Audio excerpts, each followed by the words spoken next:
이번 주 오후 예배는 선교 헌신 예배로 우리 같이 인도받도록 하겠습니다. 선교 헌신 예배인데 사도행전 11장 19절 안디옥의 이정표라는 제목으로 같이 말씀을 나누겠습니다. 우리가 이걸 확인하기 전에 어떤 게 있어야 되냐면 비밀이 있어야 됩니다. 우리 오전 예배 마지막에 다른 것이 필요하지 않는 응답의 비밀이라고 그랬습니다. 근데 이 비밀이 우리에게 가져지고 그리고 이 비밀을 또 봐야 되고 또 이 비밀을 누릴 수 있어야 되겠습니다. 비밀이라는 건 이렇게 드러난 것도 있는데 드러나지 않는 것도 있고 실제로 다 알려줘도 제대로 못하는 것 그런 것도 있습니다. 복음이라는 건 다 지금 증거가 됐지 않습니까? 그런데 어떤 사람은 그거를 정말로 나의 것으로 붙잡는 사람이 있는가 반면 들어도 자꾸 에레미야 당시처럼 말을 해줘도 듣지 못하는 그런 영적인 상태에 있는 사람도 있습니다. 그래서 꼭 모른다 해서 비밀이 아니고요. 이렇게 드러나 있어도 붙잡히지 못하는 그런 사람, 그것도 비밀이라고 그렇게 말할 수 있습니다. 복음이라는 게 지금 너무 쉬운 거고 다 드러난 것이고 그런 건지는 모르겠는데 사람들이 실제로 말을 하면 복음에 비밀이 없는 거예요. 교회 다니는 기독교인들이. 그러니까 그 복음이 실제로 가져다 주는 응답만 놓치고 사는 겁니다. 그러니 자연스럽게 삶 자체가 내가 원래 가지고 있었던 그리고 내 안에 이렇게 숨겨진 욕망 이런 것들로 이렇게 문제 해결을 해나가는 거예요. 다른 종교하고 우상 숭배하는 사람들하고 별반 차이가 없습니다. 문제 해결하는 방식을 보면 우리 렘넌트들 특히 우리 선교에 헌신하겠다고 우리 결단하신 분들 이 비밀이 있어야 됩니다. 그러니까 다른 것이 필요가 없을 정도로 그리스도 하나로 완전히 만족이 될 정도로 되어지는 게 바른 신앙생활입니다. 신앙생활을 지금까지는 삶의 기준을 많이 맞춰서 바르게 살아야 되고 그 다음에 조금 젠틀해야 되고 예의가 있어야 되고 규모가 있어야 되고 그런 부분이 많이 강조가 됐습니다. 그러나 그거 없어도 내가 복음으로만 만족할 수 있다면 그 사람이 하나님 보시기에는 더 이 시대에 필요한 사람이에요. 이 시대가 원하는 사람이 바로 그런 사람이라고요. 왜냐하면 예전같이 영적인 문제가 뭐라 그럴까 완전히 시대를 자로잡는 시대가 왔다 그래야 될까 그런 시대가 오기 때문에 그래요. 이게 사람 영적인 문제라는 게 마음이라는 게 예절을 잘 지켜서 뭐 이렇게 남들보다 젠틀하고 매너 있다 그래서 그게 뭔가 바뀌어지고 이렇게 되는 게 아니거든요. 오히려 영적인 문제, 정신의 문제라는 거는 삶에 이렇게 규모가 있고 그다음에 조금 예절을 잘 지키는 그런 성격이고 이런 사람들이 더 이렇게 심하게 걸릴 가능성이 높습니다. 그거 좀 안 갇혀 있더라도 규모가 없더라도 이 복음이 소중함을 알고 이 복음이 정말로 가치가 있다는 걸 아는 사람이 실제로 이 시대에는 필요합니다. 이 비밀을 가지고 어떻게까지 가야 되냐면 어디 가서도 어떤 일을 만나도 살아남는 비밀 여기까지 누려져야 됩니다. 그러니까 그리스도 오직 복음 가지고 어디까지 응답을 받아야 되냐면 내가 어떤 일을 만나도 그리고 어디를 가도 어떤 사람을 만나도 살아남을 수 있어야 돼요. 이게 바로 제대로 뭔가 하나님이 주신 복음의 의미를 제대로 본 겁니다. 복음 가졌다고 그러는데 현실 문제가 해결을 안 돼. 그리고 현실 문제를 해결을 못 해. 제대로 못 누리고 있는 겁니다. 못 보면 이 상태까지 못 보면 어떻게 되느냐? 현실만 보이고 두려움에 휩싸이게 되어 있어요. 대부분 사람들이 뭘 못 보고 있냐면 영적인 사실을 못 보고 있기 때문에 여기까지 못 갑니다. 어디를 가도 어떤 사람, 어떤 일을 만나도 이렇게 이겨내지를 못하는 거예요. 그러니까 대부분 현실만 보니까 영적인 사실이 안 보입니다. 그러니까 소문과 음모, 시기, 질투 이런 것만 보여요. 또 그런 소리만 들어요. 저번 주에 제가 금요일에 좀 시간이 나가지고 어디 이렇게 전기차 시승할 때가 있어가지고 그래가지고 저기 테슬라 매장에 하남 그 스타필드에 갔거든요. 그리고 이제 시간이 남아가지고 커피 한 잔 시켜서 이렇게 다 먹고 있는데 나는 조용한 데를 찾는다고 구석탱이를 갔어요. 구석진고를 갔다고요. 그런데 거기 와가지고 내가 노이즈 캔슬링 이어폰 모드로 틀어가지고 안 들으려고 조용히 있으려고 틀었는데 노이즈 캔슬링을 뚫고 노이즈 캔슬링을 깨트리고 사람 목소리가 들리더라고. 그래가지고 그 목소리를 조금 자세히 들어보니까 여자 둘이 앉았어. 근데 한 애하고 이제 연결이 됐는가 봐. 그래가지고 요 여자 A, B, C라는 여자에 대해서 험담을 둘이서 너무 주고받고 하는 얘기를 그냥 내가 급식 마저 끝날 때까지 30분 내내 그 이야기만 하고 있더라고. 그래가지고 에레이 씨 그러고 막 뒤에 나 너무 막 뭐라 가지고 커피 맛도 사라지고 이렇게 왜 저러지 그러고 있다가 그러니까 노이즈 캔슬링을 안 끼고 있었으면 그냥 다른 소리에 그냥 그럴 건데 이게 노이즈 캔슬링을 끼고 있는데 그 뚫고 들어오면 그 되게 거슬리잖아요. 그래가지고 그렇지. 저 사람이 왜 저럴 수밖에 없는가 그 이야기는 한 번도 안 해. 그래가지고 와, 또 무섭더라고요. 야, 혹시나 나를 알고 있는 사람이 저렇게 나를 까대면 야, 참 슬프겠다. 세상 사람 안 나겠다. 이 정도 싶을 정도로. 와, 나 너무 막 그렇더라고요. 뭐 그런 걸 내가 한두 번 들어본 건 아닌데 하여튼 야, 이 뭐라 그럴까 지금 우리가 살고 있는 세상이요 전부 다 거짓으로 가득 차 있다고 봐도 될 만큼 전부 다 자기 중심 가지고 이렇게 평가하고 이렇게 재단하고 그렇게 할 만큼 그렇게 돌아가고 있습니다. 대부분 그거 가지고 모든 것을 판단해 버립니다. 목사님들은 안 그럴 것 같죠? 네. 목사님들 만나보면 이거 목사님들 욕하는 건데 죄송한데요. 여튼요 저도 시험 들 때가 많더라고요. 저거 거짓말일 건데 저기에 속아 넘어가네. 이런 거 내가 깜짝깜짝 놀랄 때가 많아요. 저번에 말씀드렸잖아요. 목사님들 중에 지구 평면설 믿는 사람들이 많다고 말씀드렸잖아요. 여러분도 믿으세요? 지구 평면설 믿으시는 거예요, 솔직히? 야, 이건 과학에 믿고 따지고 그런 게 아니잖아요. 과학은 사실이고 현실 증명된 것들을 말해주고 있지 않습니까? 계속 발전해가고 그래가지고 지구 평면설을 말씀하시면 비행기 타면 안 되는데 지금 우리가 가는 비행기 타는 통로가 지구 평면설에 되면은 이렇게 곡 가다가 비행기 열로 떨어져서 추락하는 그런 경로거든요. 절대 타면 못 타는데 알고 보면 그러니 그래서 그거를 막 너무 진리처럼 사랑을 하고 막 말하고 주장을 하고 세상이 그렇다니까요. 야, 근데 복음 완전히 전한다고 하는 목사님들도 그렇다니까요. 그래서 그런 관점에서 소문과 사실 거짓으로 이렇게 가득 차 있을 수 있다 생각을 해야 됩니다. 오전 예배 때도 말씀드렸지만 그 지라시라는 게 원래 의도가 그런 거예요. 자기가 뭔가 이렇게 흐름을 다시 만들기 위해서 소문들을 많이 퍼뜨려. 그래가지고 흐름을 갖고 오는 거예요. 흐름을 갖고 오면 거기 뭐가 따릅니까? 경제가 따르잖아요. 돈이 따르잖아요. 그래서 맞는 것은 더 크게 부풀리고 틀린 거는 사실처럼 꾸며서 만들어내고 그런 게 많습니다. 그러면 그 속에서 뭘 봐야 됩니까? 사실을 봐야 될 거 아닙니까? 진짜 뭐가 맞는지. 그리고 사실을 보더라도 그 뒤에 보면은 어떤 의도로 그걸 말하는 거 만들어내는 게 있어요. 진실을 봐야 돼요. 더 중요한 건 우리는 영적인 사실과 영적인 배경까지 보는 눈이 있어야 됩니다. 모르겠거든. 좀 더 기다려 봐야 됩니다. 좀 더 기다려 봐야 돼요.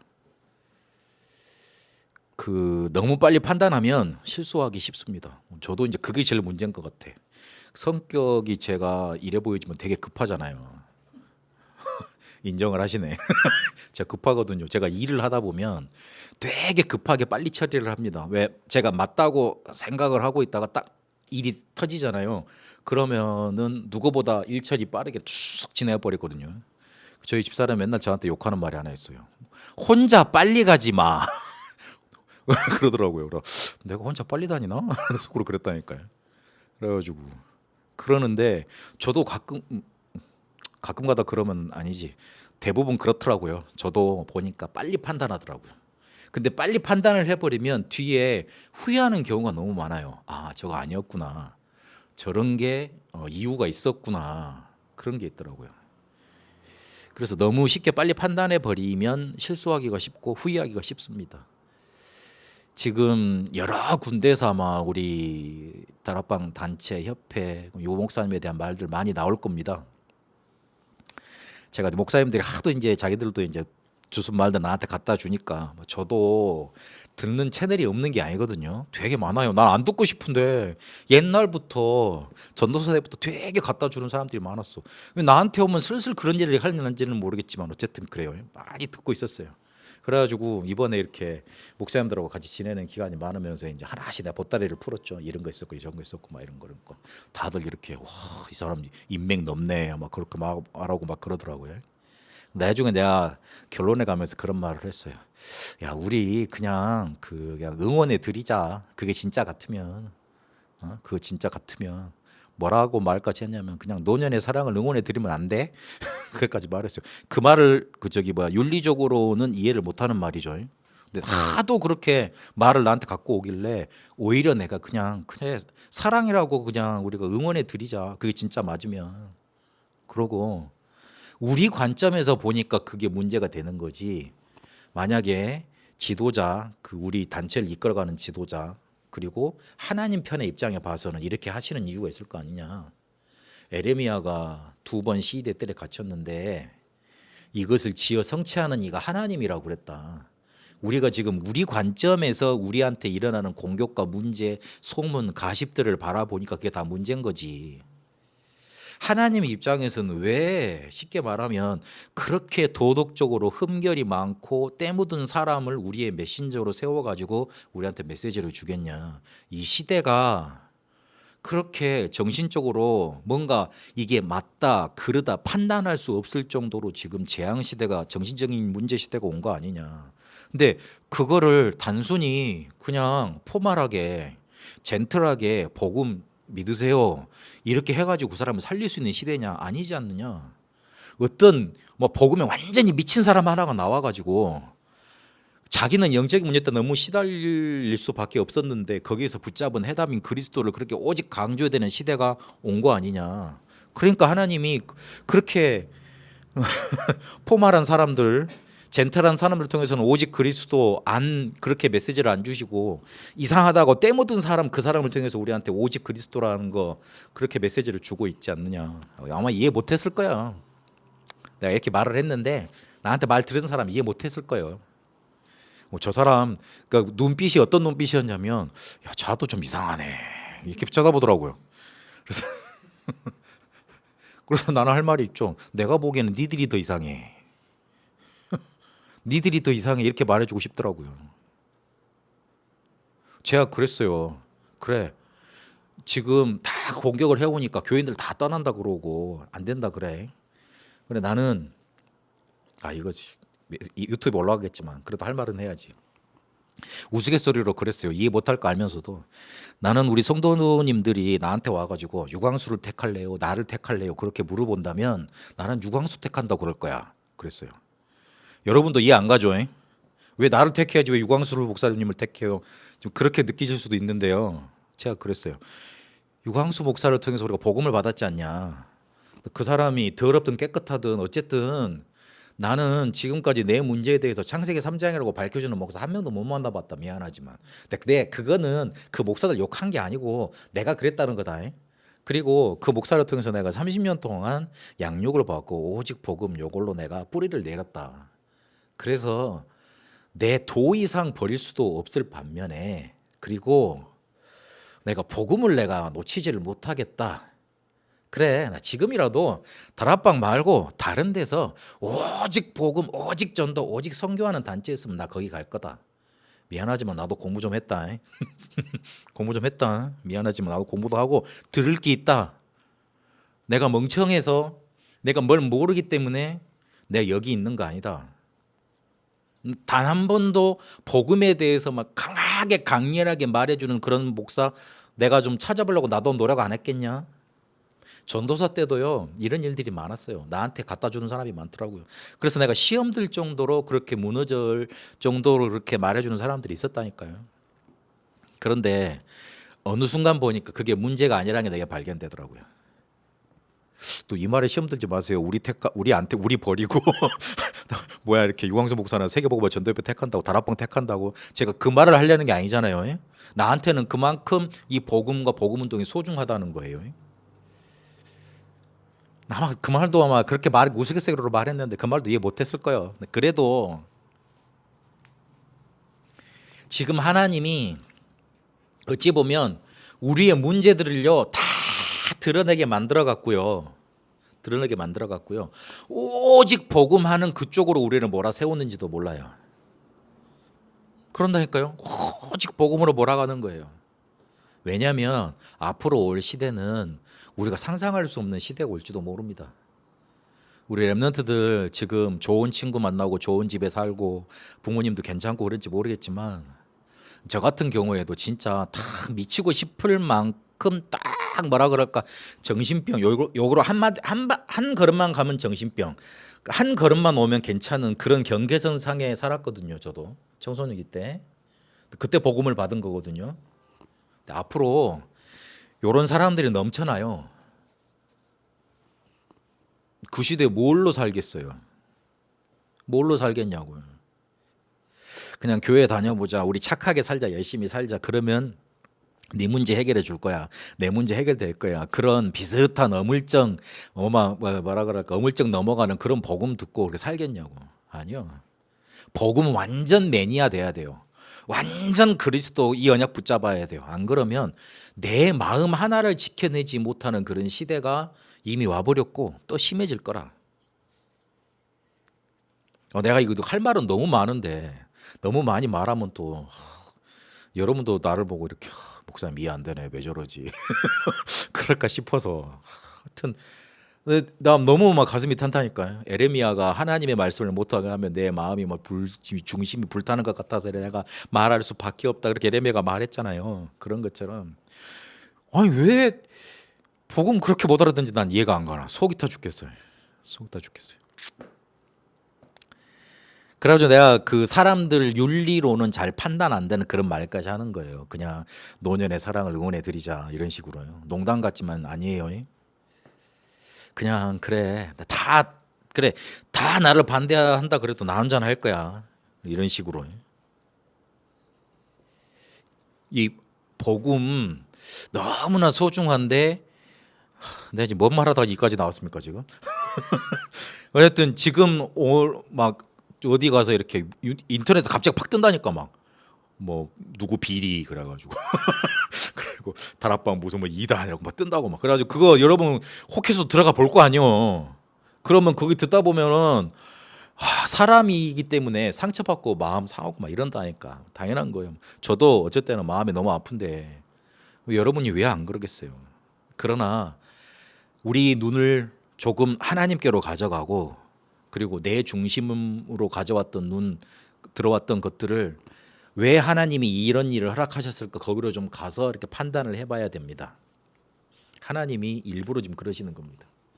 허락하신 겁니다. 오직 복음할 사람, 오직 복음 딱 이렇게 붙들도록 그렇게 인도해 가시는 겁니다. 그래서 이걸 보려면 반대편에서 봐야 돼요. 반대편에서 해야지만 이게 봐집니다. 내 중심으로만 보니 내 편에서만 보니 그게 우리 재앙이라 그랬잖아요. 내 편에서만 보면 문제가 되는 거고 내 편에만 보면 이게 풀리질 않아요. 그래서 반대편에서 봐야 되고 특히 하나님 입장에서 봐야 됩니다. 그래야지 우리 속에 살리는 자세, 힘, 그릇 이게 생깁니다. 우리가 아무리 좋은 말을 하고 아무리 좋은 것을 가지고 있어도 사람 죽이면 사람을 살려내지 못하면 그게 하나님의 뜻이겠어요? 하나님의 뜻이겠냐고요? 아니죠. 그래서 그걸 붙들어야 된다. 그래서 어디 가서도 어떤 일을 봐도 제대로 볼 수 있고 살려내려면 뭐 되면 되냐면은 내 안에 힘으로 가득 차 있으면 됩니다. 내가 힘이 없으니까 문제가 되는 거예요. 내가 힘이 없으니까 힘이 부족하니까 갈등이 생기는 겁니다. 내가 힘이 있으면 원래 세상 일이라는 게 다 그렇습니다. 힘 있는 사람 중심으로 모든 게 움직이고 모든 게 끌려오게 돼 있습니다. 내가 영적인 힘이 생기면 모든 것이 문제가 안 되게 돼 있습니다. 이게 바로 이번 주간에 계속 강조됐던 서밋 집중 타임입니다. 어떻게든 여러분 영혼, 몸, 그리고 3 살려내야 됩니다. 창세기 2장 17 창세기 1장 27절, 2장 7절, 2장 10절, 18절 그 내용입니다.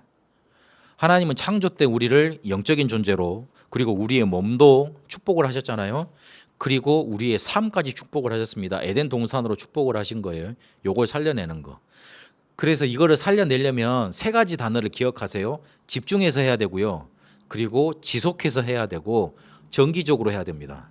같은 말이지만 또 포인트가 있습니다. 뭔가 이렇게 어설프게 하지 말고 했다 말했다 그러지 말고 딱 집중해서 해야 돼요. 그래서 그러려면 리듬을 타야 되죠. 정기적으로 해야 돼요. 그리고 요거를 끝까지 해나가야 돼요. 지속해서. 치유의 포인트도 여기 있고 우리의 삶을 살리는 포인트도 여기 있습니다. 더 중요한 건 나한테 가장 편한 방법을 찾아내라.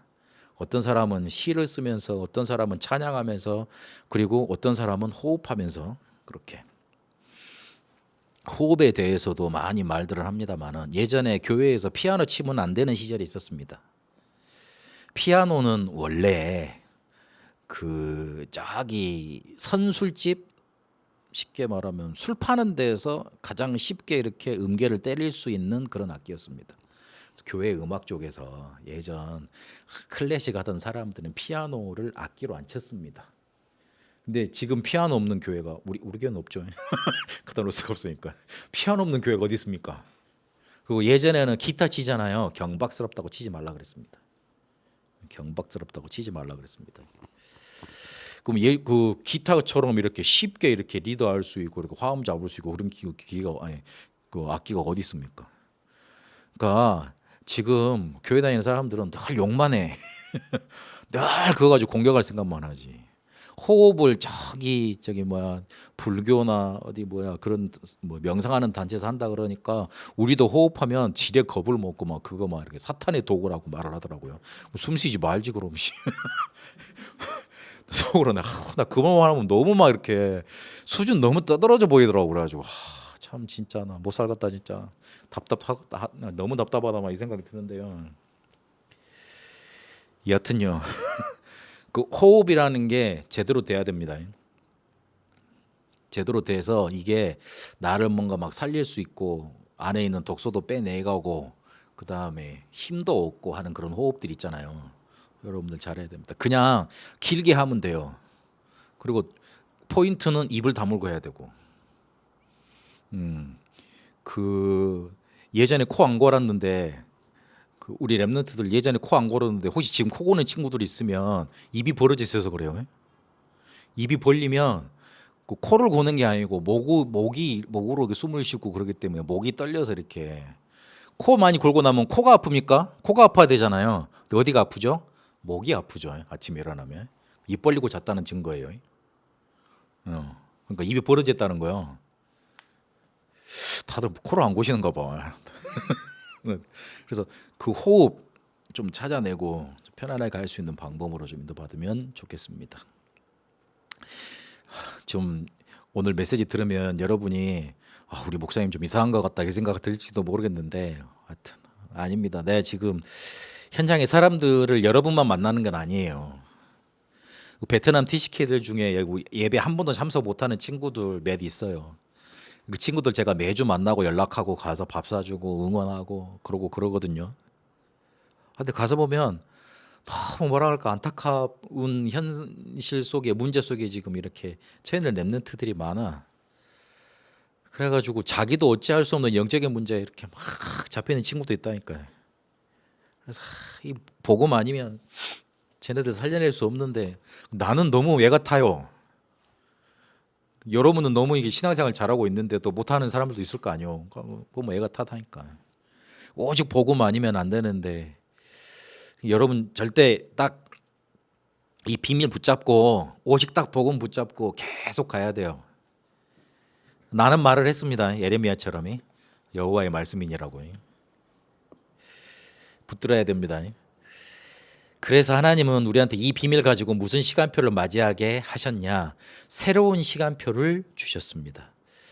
그 옛것 율법, 전통, 제도, 막 과거에 있는 상처, 운명 요거 가지고 딱 발목 붙잡혀 있으면 안 됩니다. 특히 오늘의 불신앙 있잖아요. 되는 것 없다고 불신앙 할 수 있거든요. 거기에 붙잡혀 있으면 안 돼요. 그리고 미래도 불안 염려에 발목 잡혀 있으면 안 됩니다. 하나님 우리를 고린도서 5장 17절에 보니까 새로운 피조물로 만드셨습니다. 그래서 이사야 43장 19절에 보면 새 일을 행하신다고 그랬습니다. 그걸 봐야 됩니다. 지금까지 우리가 해왔으니까 그렇게 해야 돼. 그 생각을 빨리 버려야 돼요. 그러니까 하나님이 우리를 통해서 하시고자 하는 새로운 일들을 봐야 됩니다.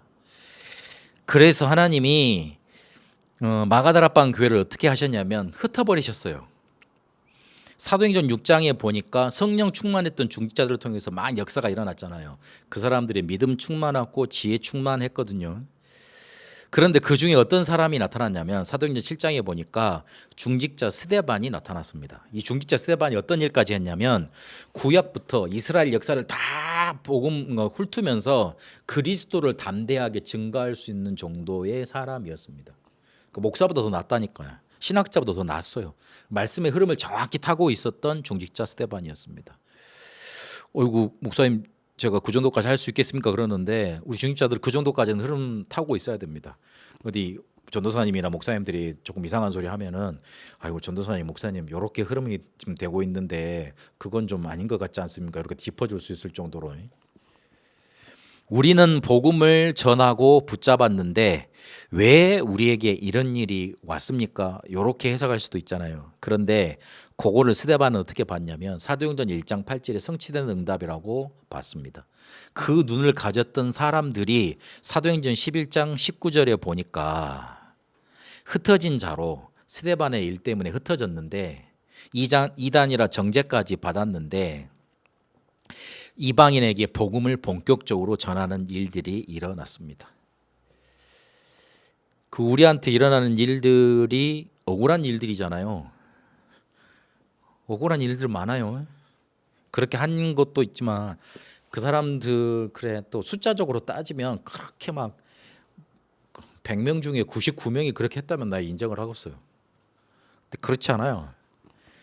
정말 이렇게 순수하게 복음 운동하고 이런 일이 벌어졌다는 거 지금 알았다고 이렇게 너무 충격받고 가슴 아파하면서 교회를 위해서 헌신하고 울고 기도하고 그렇게 복음 운동도 순순히 하겠다고 하시는 목사님들이 더 많아요. 그런데 저쪽에서는 뭐라 그럽니까? 니들 다 그런다 그러잖아요. 다 안 만나봤으면서. 억울한 일입니까? 그걸로만 우리는 봐서는 안 됩니다. 하나님이 하시는 일입니다.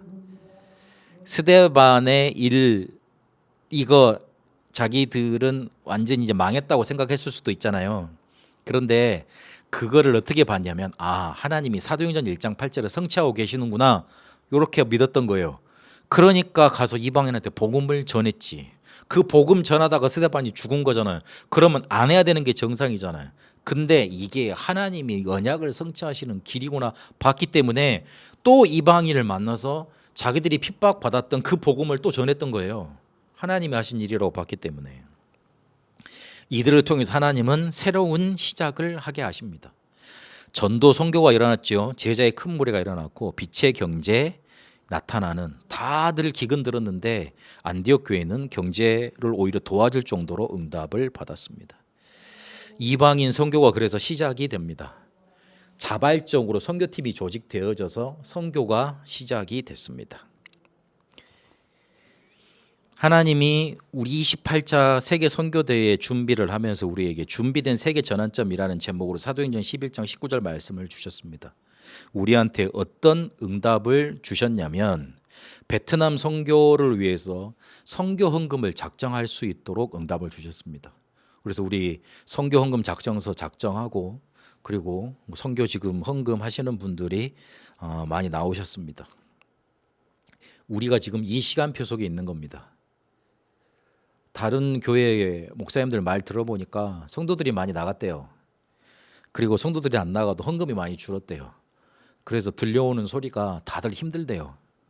그런데 하나님은 우리 교회에 많지 않지만 그래도 베트남 선교 한 선교사님 도울 수 있도록 선교헌금 작정할 수 있도록 우리에게는 그 시간표를 주셨어요. 하나님이 우리에게 응답 그렇게 하도록 그렇게 우리를 이끌어 가신 겁니다. 그래서 이번에 베트남 선교 캠프를 가게 되면 필요한 것을 우리가 가서 도울 수 있어야 될 거 아닙니까? 우리가 도울 수 있는 부분이 꼭 있을 거고 꼭 해야 될 부분이 있을 겁니다. 그러니까 지금까지 힘을 모아서 이 정도 됐는데 더 모아야 될 부분도 이거 볼 겁니다. 재정적인 부분, 뭐 강사 추천하는 부분, 전도 현장 연결하는 부분, 현지 인재를 도우는 부분, 그런 부분들 많을 거예요.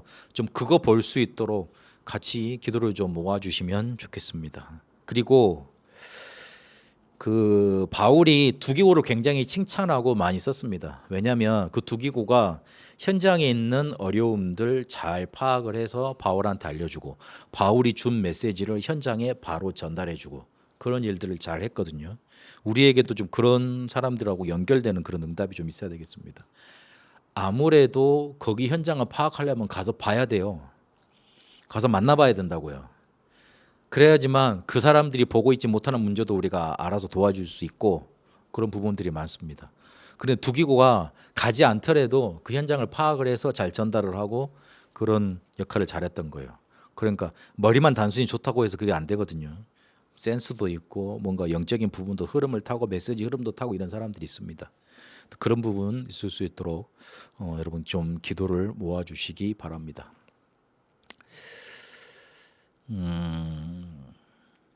하나님은 우리가 끝까지 전도자로 복음 전하는 사람으로 이 세상에 쓰임 받기를 원하십니다.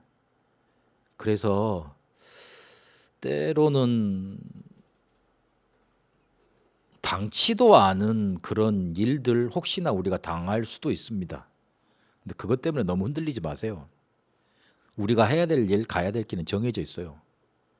세계복음화 해야 돼요. 그리고 우리 교회가 가야 될 길 정해져 있어요. 237 5천 종족 중에 선교해야 될 곳 나라 베트남이라고 정했잖아요. 복음하러 가야 돼요.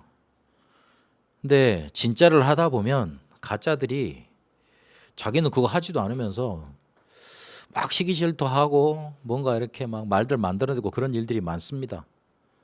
그렇기 때문에 그런 것 너무 이렇게 흔들려 하지 마세요. 별로 마음에 담아두지 말고 우리가 해야 될 것 해야 돼요. 우리는 우리가 해야 될 일을 하고 가야 될 것 아닙니까? 그래서 딱 언약을 붙잡고 인도받는 축복 있게 되시길 바랍니다. 선교 헌신 예배로 우리가 교회가 시작되면서 처음 예배를 드렸습니다. 여러분 작정하셨던 거 이제 차근차근 이제 실행을 해 가시고 어떤 랩런트는 이렇게 매주 헌금하는 걸로 알고 있던데 한 달에 한 번 하면 됩니다. 매주 헌금하면 더 좋습니다. 더 좋고 그리고 내가 10,000원 작정했는데 10만 원 해도 괜찮습니다. 100만 원 하면 더 좋고 목사님 돈을 밝히세요 그러는데 그렇지 않습니다. 하여튼 많이 응답받으란 말입니다. 안디옥의 이정표가 새로운 이정표가 핍박 중에서도 이방인에게 복음을 전했던 그런 세계 선교의 이정표가 여러분들에게 그대로 성취되는 응답 있게 되시길 축복합니다. 살아계신 하나님, 우리에게 복음 주셨습니다. 이 세상과 현장은 앞으로 다가올 미래는 이 복음이 오직으로 더 필요한 시대라고 알려주고 계십니다. 하나님, 우리에게 주셨던 이 복음이 우리에게 더욱더 오직으로 유일성으로 재창조의 응답으로 붙잡혀지게 하옵소서. 하나님, 초대교회가 핍박을 받았지만 안디옥 교회가 탄생되었고 그 안디옥 교회를 통해 새로운 선교 이정표를 만들어내셨던 것처럼 하나님이 우리에게도 준비된 세계 전환점을 주신 줄로 믿습니다. 더욱더 오직 복음하게 하옵소서. 더욱더 유일한 이 복음만 증거하게 하옵소서. 사람은 다 할 수 없다고 하는 이 일들을 재창조의 능력 가지고 응답으로 할 수 있도록 인도하여 주옵소서. 그래서 후대들이 우리를 봤을 때 저분들은 전도자였구나, 선교를 위해 모든 것을 투자했던 분들이라고 알 수 있을 만큼 기념비 세워지게 하옵소서. 하나님, 우리 귀중한 성도님들, 특히 우리 랩런트들의 마음을 받아 주옵소서. 베트남 선교위에서 선교헌금 작정을 하고 이제 실행하겠다고 인도받고 있습니다. 하나님, 이들의 마음 중심을 받아 주옵시고 이 작은 예물을 통해 베트남을 하나님이 복음화하시는 큰 응답의 문으로 역사하여 주옵소서. 이제는 우리 주 예수 그리스도의 은혜와 하나님의 살아계심과 성령님의 역사 인도하심이 새로운 시간표 안디옥의 이정표를 붙잡고 하나님이 이끌어가시는 237 5천 종족 복음화, 특히 베트남 복음화에 헌신하고 인도받을 우리 다 함께 모든 성도들 위해, 특히 우리 렘넌트들 위해, 그리고 베트남에 이제와 영원토록 항상 함께 계실지어다. 아멘.